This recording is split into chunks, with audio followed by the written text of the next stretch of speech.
Mga bahagi ng katawan sa lengguwaheng Filipino. Body parts in the Filipino language. Kilay, braso, daliri,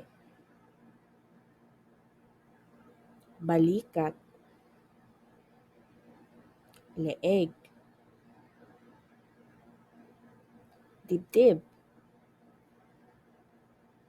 tiyan, puwet, tuhod, binti, sakong,